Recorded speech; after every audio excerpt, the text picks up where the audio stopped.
Հայաստանի ազգային ժողովի նախագահ Ալեն Սիմոնյանը ապրիլի 16-ից 19 Ստամբուլում էր մասնակցելու Միջխորհրդարանական միության նիստերին։ Այս ընթացքում կայացել են նրա հանդիպումները Հայաստանի հարևան երկրների Վրաստանի, Ադրբեջանի, Թուրքիայի խորհրդարանների նախագահների, Եվրոպական միության խորհրդարանի փոխնախագահի, Ռուսաստանի Դաշնության Դաշնային խորհրդի նախագահի եւ Կատարի խորհրդարանի նախագահի հետ։ Իսկ ապրիլի 18-ին ազգային ժողովի նախագահն այցելել է Թուրքիայի Հայոց Պատրիարքարան։ Նա առանձնազրույց է ունեցել Սահակ Մաշալյանի հետ, այնուհետև Պատրիարքարանի նիստերի դահլիճում հանդիպել Թուրքիայում գործող հայկական լրատվամիջոցների ներկայացուցիչների հետ։ Հանդիպմանը Սիմոնյանն ընդգծել է, որ իր այցը Ստամբուլ եւ մասնակցությունը Միջխորհրդարանական միության վեհաժողովին Թուրքիայի եւ Հայաստանի հարաբերությունների կարգավորման ցուցիչներից է։ Այս պահին մեր միջև չկա որևէ խնդիր, որը անհապաղ լուծում է պահանջում։ Մենք սպասում ենք ցամաքային սահմանի բացմանը։ Այդ մասին բազմիցս խոստումներ են տրվել, սակայն գործընթացը երկար ժամանակ ձգձգվում է եւ ես այդ մասին տարբեր առիթներով բազմիցս բարձրաձայնել եմ։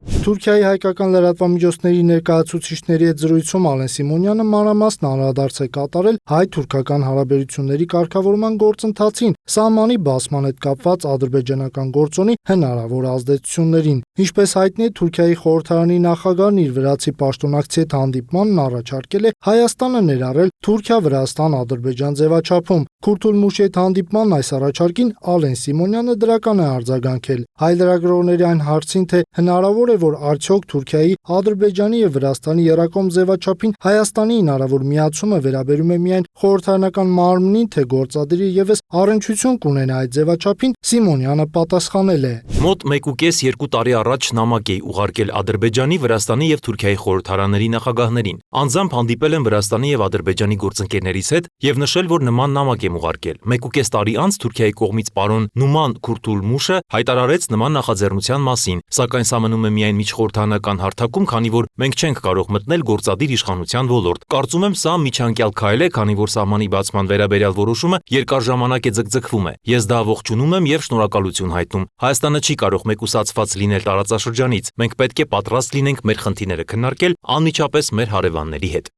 Ազգային ժողովի նախագահը խոսել է նաև հայ-թուրքական հարաբերությունների վրա ադրբեջանական ազդեցության մասին, ընդգծելով, որ ադրբեջանական լոբբին խոչընդոտներ կարող է ստեղծել հայ-թուրքական սահմանի բացման հետ կապված։ Կարող եմ ասել, որ Ադրբեջանն իր լոբիստական ազդեցությամբ խոչընդոտում է գործընթացը։ Մի կողմից մեզ հետ բանակցում է, մյուս կողմից թույլ չի տալիս, որ Թուրքիան մեզ հետ բանակցի։ Սա տարօրինակ իրավիճակ է։ Թուրքիան կարծես դարձել է այդ ազդեցության գերին։ Անկեղծ ասած, չեմ կարող ասել, ինչ են սպասում։ Սկզբում ասում էին, մինչև Լեռնային Ղարաբաղի հարցը չլուծվի, սահմանը չի բացվի։ Հետո հայտարարեցին, որ այդ հարցը լուծված է։ Այնուհետև առաջ քաշվեց Հայաստան-Ադրբեջան խաղաղության պայմանագիրը։ Մենք այն բանակցեցինք 17 կետերի շուրջ համաձայնության եկանք, սակայն դարձյալ արդյունք չեղավ։ Սիմոնյանը նաև անդրադարձել է Հայաստանի իշխանությունների եւ Մայրաթոր Սուրբ Էջմիածնի միջև հարաբերություններին։ Վերջինս ընդգծել է, որ պետության եւ եկեղեցու միջև չլուծվող խնդիր չկա։ Խնդիրը վերաբերում է առանձին անձանց։ Ազգային ժողովի նախագահի խոսքով պետությունն ու եկեղեցին պետք է գործեն միմյանցից անկախ։ Պետությունը չպետք է խառնվի եկեղեցու գործերին, իսկ եկեղեցին պետության։ Սիմոնյանը խոսել է նաև տարածաշրջանում տիրող իրավիճակի,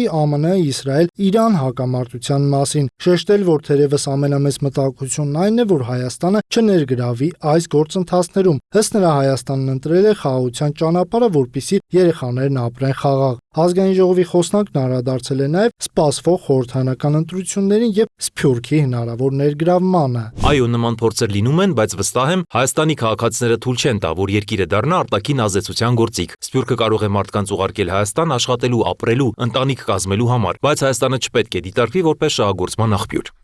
Սիմոնյանը խոսել է 2023 թվականի Ղարաբաղյան իրադարձությունների եւ Եվրամիության հետ հարաբերությունների մասին նույնպես։ Նա նշել է, որ 2023 թվականին Ադրբեջանը փորձել է Հայաստանը ներքաշել պատերազմի մեջ, սակայն դա նրան չի հաջողվել։ Հայաստանն արել է եւ շարունակում է անել հնարավորը ավելի քան 100,000 ղարաբաղցի հայերին կացարանով ապահովելու եւ իր բոլոր հարցերում աջակցելու համար։ Իսկ Եվրամիության հետ հարաբերությունների հետ կապված ազգային ժողովի նախագահն ընդգծել է, Հայաստանը փորձում է վարել հավասարակշռված քաղաքականություն եւ զարգացնել հարաբերությունները բոլորի, այդ թվում Եվրոպական միության հետ։